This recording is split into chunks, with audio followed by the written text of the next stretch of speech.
Thank you, Mr. Chairman. Thank you for holding this important hearing, and thank you to our witnesses for being here today and for your service to our country and to making our airspace safe. It's clear that UAS is an issue right now. It's the future of warfare, from the war in Ukraine to our own military bases in the continental United States. We are seeing real time that UAS are redefining how battles are fought and how intelligence is gathered. And I believe it's been 350 drones that have been reported in the last year over 100 different military installations. That's 350 different potential national security breaches that we know of. These include highly sensitive sites such as nuclear facilities and major military bases, and that's a huge threat to our national security and the lives of our service members. And unfortunately, our lack of coordinated, effective response needs to be addressed immediately. And I know everyone here today wants to work on it and is planning on working on it. And so we're familiar with this issue in my home state and the Commonwealth of Virginia.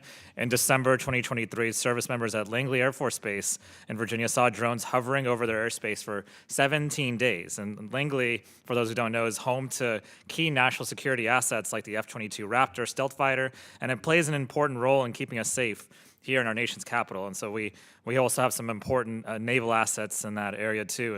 And these drones demonstrated complicated aerial maneuvers and didn't just broadcast on known frequencies, suggesting that they weren't just a local hobbyist making an innocent mistake. As far as we can tell in Congress, there was and still is not a cohesive or coordinated plan for how we're going to deal with this, but maybe we can learn more today about what's happening now and what we can do moving forward. Our job on this committee is to find answers to questions, and I have a lot.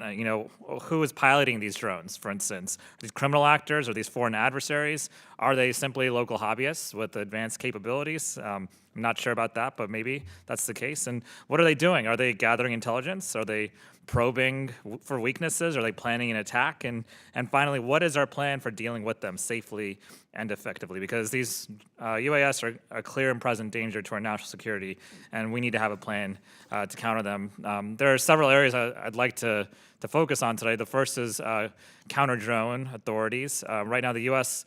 law allows the Department of Energy, Justice, Defense, and Homeland Security to detect and respond to drone activities in certain situations, such as nuclear facilities, for instance, missile defense assets, or other covered facilities. But only around half of all military installations actually fall under this definition of covered facility, which is why I think this may be something we should look at for change. The second is counter-drone technologies. It's not just as simple as shooting them down, as we know. There are homes and businesses and parks near bases like Langley, and people live there, children play there. Shooting down drones could endanger people in these communities, especially if we don't know what payloads the drones may carry.